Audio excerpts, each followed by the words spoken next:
Pero hoy tenemos visitas en Modo Fontevecchia, señores, sí, tenemos visitas aquí en el estudio y lo vamos a presentar de una manera especial, ustedes van a entender por qué. Se trata de Daniel Montoya, politólogo, analista, muchas veces hemos hablado con él. Montoya, muy buenos días, gracias por venir aquí. A los que están escuchando por radio, la característica de él es ese sombrero al estilo Bonanza, ¿no? ¿Qué tal, Ale? ¿Por qué lo del sombrero? Buen día, dejé el caballo en la puerta, justamente. y un día además ideal, porque no hay tren en Buenos Aires, así que es un muy buen medio alternativo de transporte. Y los autos es un lío. ¿Por qué lo del sombrero? Una curiosidad nomás, después no nos metemos en política. Sí, es un avatar. A ver, digo, justo estaban pasando una serie con la que yo me crié prácticamente. Claro. Estoy revelando mi edad un poco con Bonanza. Bueno, sí, tiene mucho que ver con mis ídolos de la niñez y después, bueno, con un perfil que yo quiero exaltar de que es el perfil con el que abordo el análisis político, que trato de hacerlo desde el territorio al estilo de los viejos cowboys, que es estar siempre cerca de donde ocurren las cosas. Y si, digamos, tengo que por ahí destacar, por ahí un perfil diferencial mío tiene que ver con eso. Para los que no se dieron cuenta, no hace falta ser muy perspicaz, es cordobés, aunque anda mucho por Buenos Aires y conoce mucho, ¿no? de lo que tiene que ver con la política fuera de lo que es la ciudad de Buenos Aires, y se está dando algo que es esta relación de el presidente Milei con las provincias, ¿no? Con los gobernadores especialmente. Por eso, digo, ¿qué estás viendo en cuanto a esto, ¿no? Les ha dicho de todo, después hubo un viaje a Corrientes, después ayer se vio una foto de Guillermo Franco con algunos gobernadores del norte de la Argentina. ¿Qué ves de esa relación del presidente con los gobernadores? Sí, parece como una tónica donde Milei golpea fuerte y después a la par el ministro Franco pasa con la ambulancia a tratar de levantar los heridos. Sobre todo después, bueno, de la debilidad que desnudó esta votación de la ley ómnibus, donde se vio claramente de que, por un lado, Milei tiene una gobernabilidad muy débil, un acompañamiento del PRO prácticamente universal 100%, que ese es uno de los temas por ahí candentes en este momento, que se está discutiendo los términos de esta alianza entre la Libertad Avanza y el PRO. Pero se ve que con eso quedan cortos. Es como que pueden reunir apenas 80 legisladores, están muy lejos del quórum, y ahí es donde se ve a ver en qué medida empieza a expandir digamos, el oficialismo por ahí, sus alianzas hacia ese sector de centro que necesita para poder acercarse a los 130 o 140 diputados. Como Daniel decía, de Marche se ve una reconfiguración de la política argentina. ¿Ves esto? ¿Ves que va a haber una reconfiguración de lo que conocemos hasta ahora, de los partidos, de las bancas en el caso de diputados? ¿Qué ves de lo que se viene? Sí, a ver, sin dudas, la propia elección de Milei fue como, podríamos decir, la ruina del sistema político de la versión que conocimos por ahí después del Big Bang de la convertibilidad. Todo ese sistema que se construyó alrededor de dos grandes coaliciones, cuyas principales referencias fueron primero Néstor y Cristina Kirchner de un lado y después del otro lado Mauricio Macri, bueno, eso implosionó en la elección esta del año pasado, en 2023.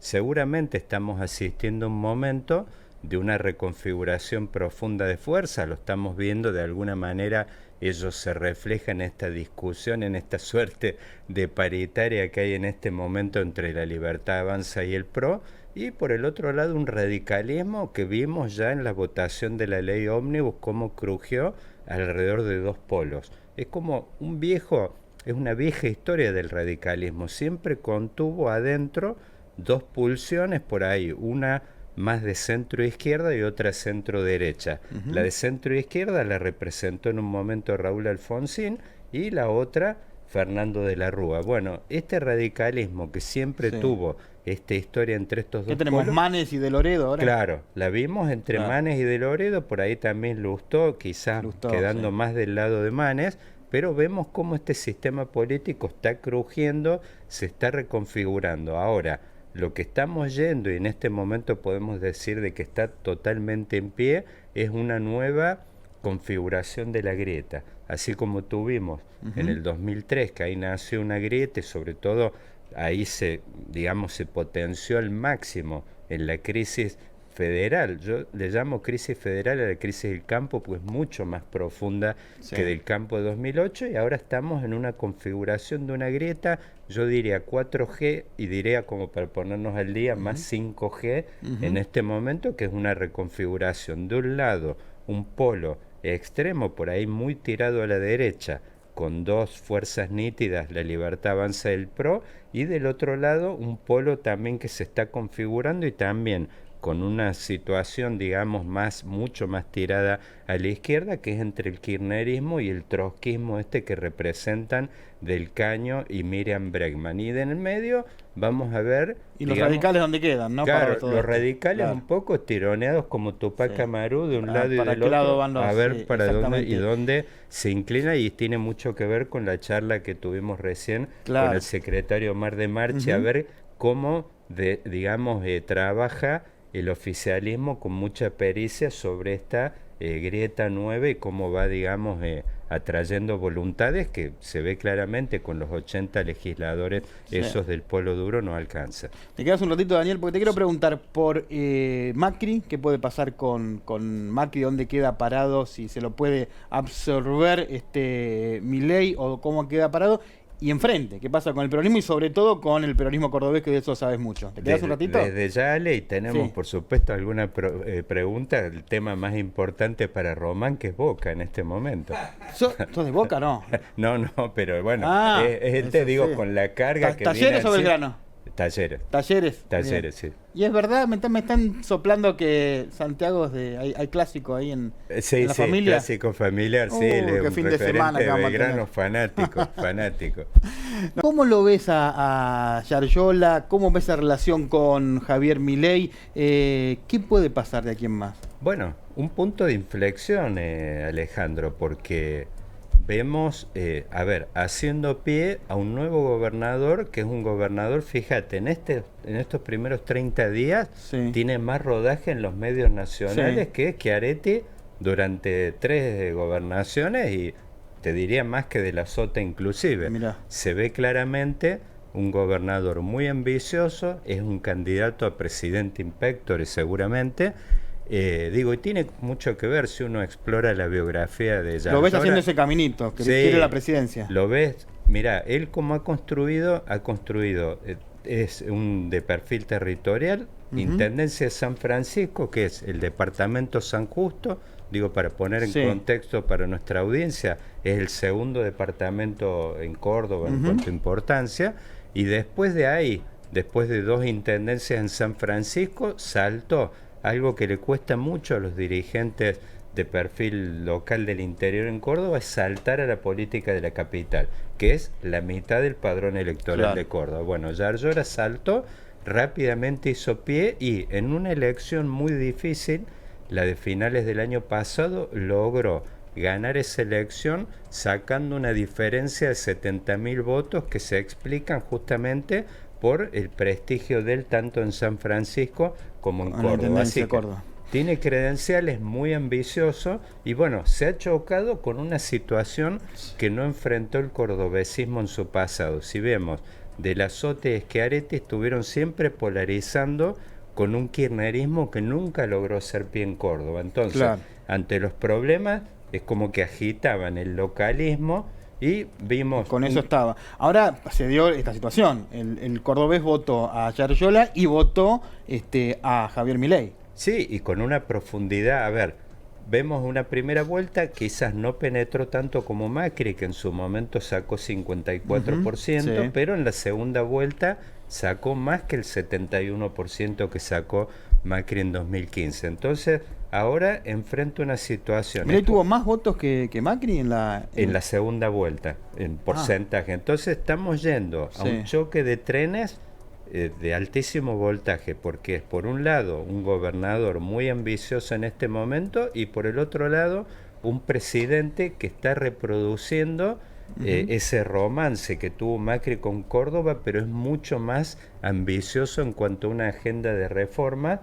y lo hemos visto cómo se ha producido este choque de los últimos 30 días. Como que en este momento la política de Córdoba está en llamas por esta situación y es como un electorado que ha votado a los dos y se tiene que encontrar, y hay que ver en qué medida Yarlora tiene esa palanca que usó repetitivamente de la Sote y Schiaretti para polarizar con el kirchnerismo diciendo vienen por Córdoba, y esto es como que Yarlora hay que ver cuánto lo puede agitar, dado que Milei ha entrado en las tripas profundas del sistema político y como acá es muy apreciado por todos los segmentos juveniles por ahí, el sub-30.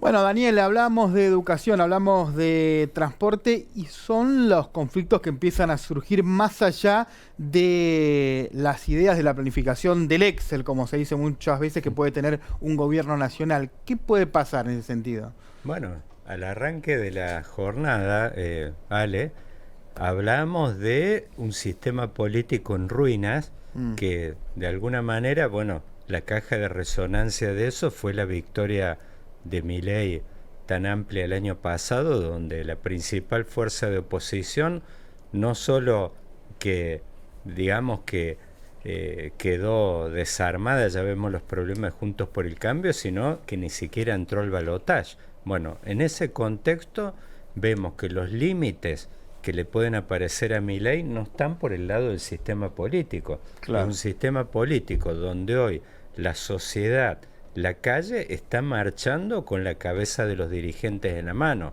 Entonces, yo creo que hoy dos temas que tocamos en el programa, que son muy calientes, el tema de transporte. Vemos hoy un paro de trenes en la ciudad de Buenos Aires y después, bueno, este conflicto que está amagando escalar, que es el docente. Bueno, son por ahí los dos primeros capítulos. Hay que ver qué límites le pueden aparecer a Milei a nivel de la sociedad y en particular de la calle. Vemos los aumentos, escenas por ejemplo ayer en la estación Constitución de la gente saltándose las vallas para ingresar, porque bueno, los costos, sabemos que mucha gente que viene acá al área metropolitana está tomando 3 o 4 transportes para llegar, y ahí volvemos.